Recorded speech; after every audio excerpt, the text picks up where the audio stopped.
Hello everyone, स्वागत है आप सभी का हमारे यूट्यूब चैनल में। इस वीडियो में हम आज आप सभी को अनुपात पर आधारित प्रश्नों को हल करना सिखाएंगे। तो आइए हम पहला सवाल अपना देखते हैं। यहाँ पर पहला सवाल है 3600 को 1:2:3 के अनुपात में बांटो। तो अगर ऐसे उदाहरण दिए जाएं जिसको अनुपातों में बांटना है तो हम उन अनुपातों को जोड़ लेते हैं, उसके बाद बारी बारी से अनुपाती योग से भाग दे करके उनमें गुणा कर लेते हैं। तो आइए हम देखते हैं।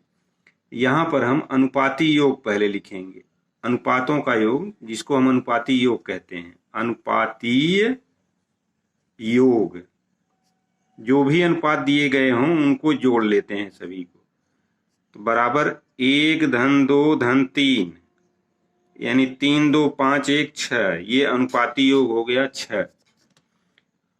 अब पहला भाग हमारा होगा, जब बांटेंगे इसको तो पहला भाग होगा। यहाँ जो पहला अनुपात दिया गया है उतना करेंगे बटे पूरा अनुपाती योग गुणे जिस राशि को बांटना होगा उससे गुणा कर देंगे। यहाँ पर अब इसको काट देंगे तो 6×4 = 36, 600 हो गया। तो पहला भाग हमारा आ गया 600। अब दूसरा भाग उसी तरीके से निकालेंगे हम। दूसरा भाग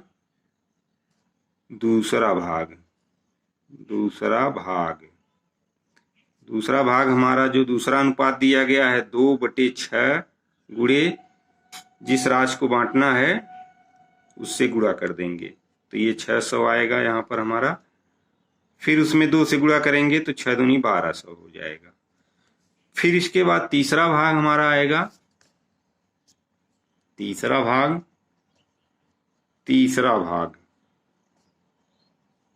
अब तीसरा भाग बराबर होगा, तीसरा अनुपात 3 है बटे अनुपाती योग गुणे कुल राशि 3600 है दिया। अब यहाँ पर भी इसको काट देंगे, 600 आएगा, 6×3 = 1800, ये 1800।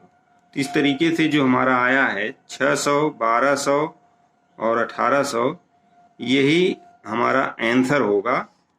यानी अगर 3600 को 1, 2 और 3 के अनुपात में बांटना है तो पहला भाग हमारा 600 होगा, दूसरा 1200, तीसरा 1800। अब इन सबको जोड़ेंगे तो हमारा 3600 आ जाएगा। तो हमारा सवाल सही होगा। जोड़ करके भी देख लेते हैं। 1800 में 1200 जोड़ेंगे 3000 होगा और 600 और है तो 3600। अतः हमारा सवाल सही है। तो इस तरीके से अनुपात के ऐसे सवाल हों जिनमें किसी राशि को बंटवारा करना हो किसी दिए गए अनुपातों में, तो ऐसे हम बांट लेते हैं। अब आइए अगला सवाल देखते हैं। अब ये रहा हमारा अगला सवाल। यहाँ दिया है 2600 को 1/2:1/3:1/4 के अनुपात में बांटो। यहाँ जब अनुपात भिन्न के रूप में दिए गए हों तो सबसे पहले हम इस जो भिन्न के रूप में दिया गया है, जैसे हम इनको जोड़ते हैं उनका एलसीएम निकालेंगे। तो 1/2:1/3:1/4 को हम लिख देंगे। 2, 3, 4 का एलसीएम जब निकालेंगे तो 12 आएगा। यहाँ इस तरीके से लिखेंगे पहले। 2 × 6 = 12 हो जाएगा, अनुपाते 3 × 4 = 12, 4 अनुपाते 4 × 3 = 12, 3 हो गया। अब इसको हम 6:4:3 के अनुपात में लिख सकते हैं। इसको नीचे 12 है तो अब अनुपाती योग यहाँ लिख देंगे। अनुपाती योग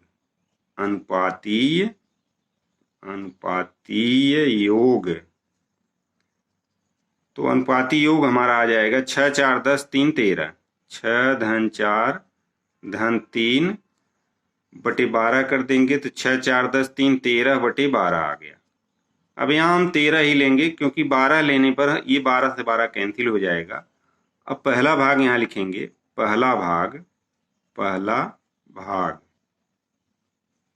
भाग बराबर होगा हमारा 6 लिखेंगे, 6/13, क्योंकि 6/12/13/12 करने से 12 कैंसिल हो जाएगा, इसलिए हम इसी को लेते हैं। 6/13 गुणे कुल राशि 2600 दी गई है, 2600। अब यहाँ इसको कैंसिल कर देंगे, 13 दूनी 26, तो 6 दूनी 12, ये 200 आएगा। 6 दूनी 12, तो यहाँ 1200 आ जाएगा। पहला भाग 1200 होगा और दूसरा भाग यहाँ पर दूसरा भाग बराबर 4/13 करेंगे। 4/13 यहाँ हमने बताया कि हम ऊपर वाली राशि को ही लेते हैं, नीचे वाला छोड़ देते हैं, क्योंकि ये इससे कैंसिल हो जाएगा बाद में चल करके। इसलिए सिर्फ हम ये इसको लेंगे और इसको लेंगे। तो 4/13 गुणे कुल राशि 2600 है, यहाँ 2600 लिखेंगे, तो ये भी 200 आ जाएगा, 2 चौके 800 हो गया ये। अब फिर तीसरा भाग, यहाँ तीसरा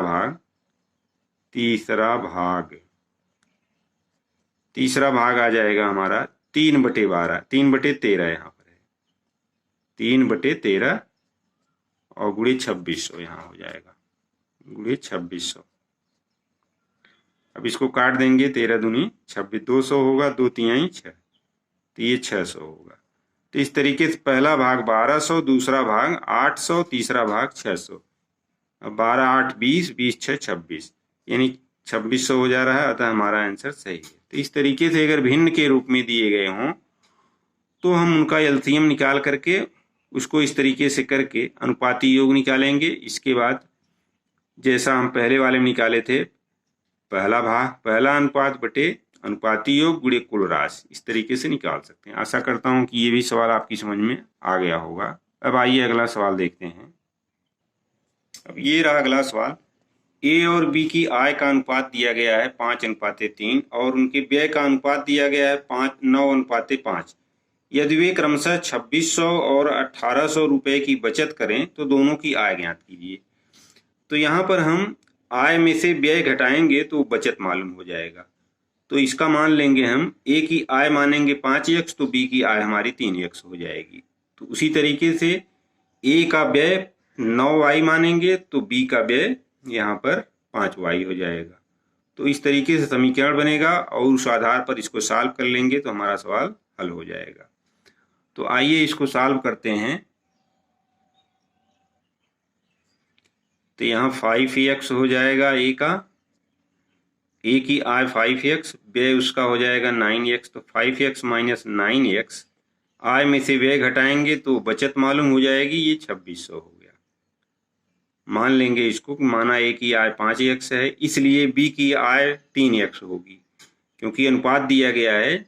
जब एक का 5x मानेंगे तो ये 3x होगा, और उसी तरीके से व्यय भी एक का 9y मानेंगे तो दूसरे का 5y होगा। अब बी का, ये तो ए का हो गया, अब बी की बचत, तो बी का यहाँ पर 3x लिखेंगे, ऋण 5y, यहाँ y लिखेंगे 9y, 3x माइनस 5y बराबर यहाँ पर हो जाएगा हमारा, इसकी बचत 1800। अब ये हमारे दो समीकरण बन गए। अब इनको सॉल्व कर लेंगे, x और y का मान निकालेंगे तो हमारा सवाल हल हो जाएगा। तो अब यहाँ पर पहले समीकरण में अगर हम 3 से गुणा कर दें और दूसरे समीकरण में 5 से गुणा कर दें तो x कैंसिल हो जाएगा। तो आइए इसमें हम 3 से गुणा करते हैं। समीकरण यहाँ लिखेंगे, ये हमारा पहला समीकरण है, ये दूसरा समीकरण है। समीकरण 1 गुणे 3 से, तो ये हो जाएगा 3 × 5 = 15x, ऋण 3 × 9 = 27y बराबर हो जाएगा, ये 3 से इसमें गुणा करेंगे तो ये 7800 हो जाएगा। फिर समीकरण 2 गुणे 5 से, इसमें 5 से गुणा कर देंगे तो ये हमारा हो जाएगा 5 × 3 = 15x, ऋण 25y बराबर, ये 18 में जब 5 से गुणा करेंगे तो 1890, 9000 ये आ जाएगा हमारा। अब इसके बाद घटाएंगे, यहाँ पर इसमें से इसको घटाएंगे तो यहाँ लिखेंगे घटाने पर। तो जब हम घटाते हैं तो चिन्ह बदल जाते हैं, तो यहाँ पर माइनस है, यहाँ पर प्लस हो जाएगा, यहाँ पर माइनस, ये खत्म हो गया। तो यहाँ पर हमारा माइनस बचेगा, माइनस ज़्यादा है, -2y बराबर यहाँ पर 1200 में दोनों तरफ ऋण रहता है तो उसको धन मान लिया जाएगा, ऋण से गुणा कर देंगे, दोनों तरफ धन हो जाएगा। तो y बराबर हमारा आ जाएगा 600। तो y का मान 600 आ गया। अब इस y के मान को हम समीकरण 2 में रखें या पहले में रखें, दोनों से हम निकाल सकते हैं। अब समीकरण 2 से लिखेंगे, यहाँ पर समीकरण 2 से इसी y का मान इसमें रखेंगे तो 3x हो जाएगा। 3x माइनस 5 गुणे यहाँ पर हो जाएगा 600, तो 5 गुणे ये हमारा हो जाएगा 600 बराबर यहाँ दिया गया है 1800।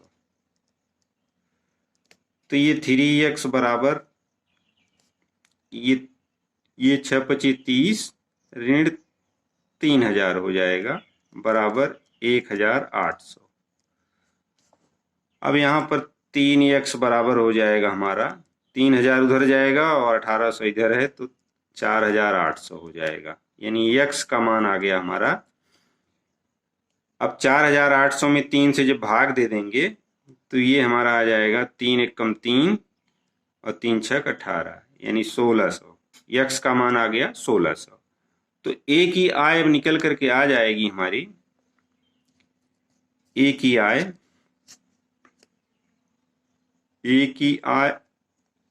आय बराबर हमने माना है a की आय 5x, तो 16 पचे 5 गुणे 1600 तो ये 8000 आ जाएगा। 16 पचे 80 यानी 8000 आएगा। और b की आय आ जाएगी, b की आय बराबर यहाँ पर 3x था तो 3 गुणे 1600 करेंगे तो 16 तियां 4800 आ जाएगा। इधर ये 4800 लिख सकते हैं हम, 4800। तो इस तरीके से 8000 और 4800 ए और बी की आय ज्ञात हो जाएगी। तो आशा करता हूं कि ये भी सवाल आप सभी की समझ में आ गया होगा। तो इस तरीके से हमने आज आप सभी को संक्षेप में अनुपात से संबंधित कुछ महत्वपूर्ण सवालों को हल कर सिखाने का प्रयास किया। आशा करता हूं कि ये सभी सवाल आपकी समझ में आ गए होंगे।